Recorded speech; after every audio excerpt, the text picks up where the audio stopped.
government has 7 months to clean up the mess created by the backlog in driver's licenses that still need to be renewed.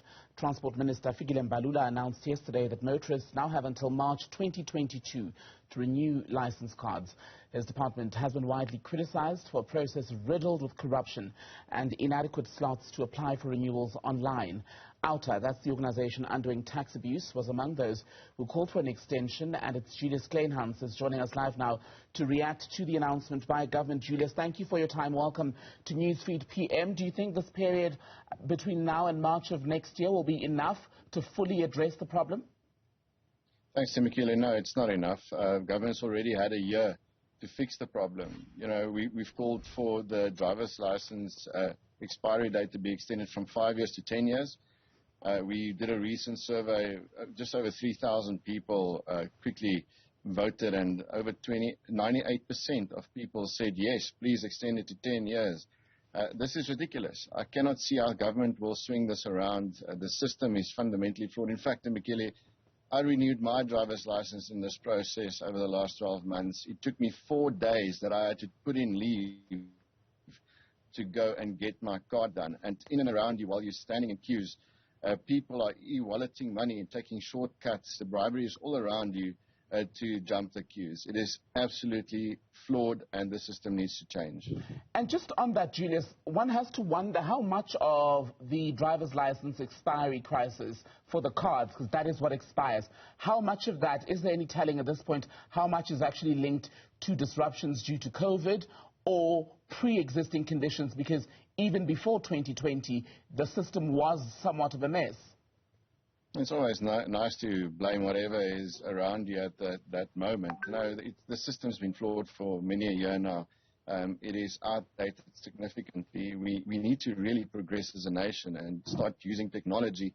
I think we need to look at the system. Why must we renew our license card? Because your license doesn't expire unless, obviously, you are caught drinking and driving and things like that. And the law is very clear on that.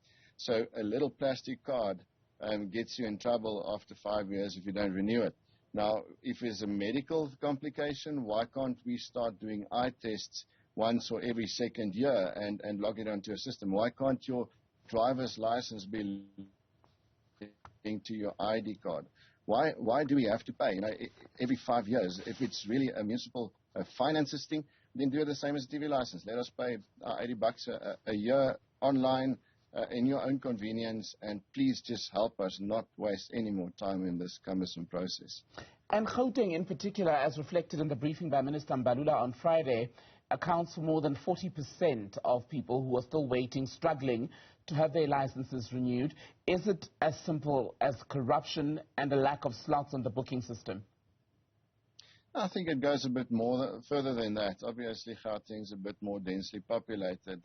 But yeah, again, we need proper staff. We need a proper system.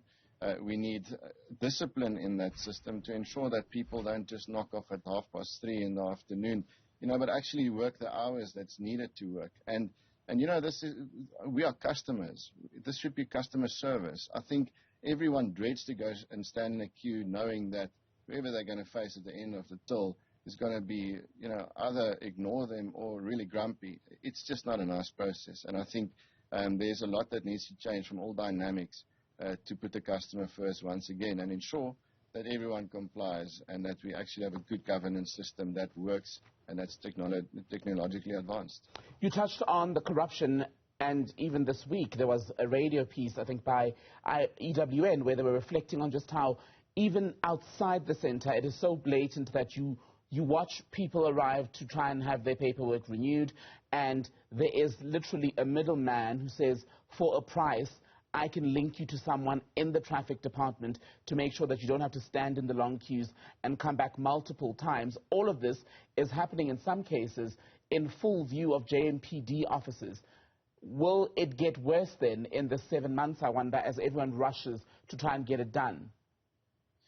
I think that is you've touched on a very hard topic. If you go and stand in a queue, it's not that the one person and one link in the department itself. You can see it's a whole corrupt system. Everyone participates, and I'm sure everyone benefits in it. Well, we cannot say everyone. Obviously, there's some good staff in the process, but surely they know.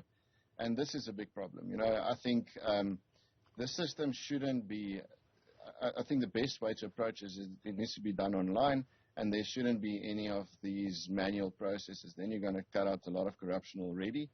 And I think that's the kind of systems we need to look at. But if they are to clean this up from a corruption point of view, I think there's a lot of municipal staff that's going to lose their jobs and be locked up.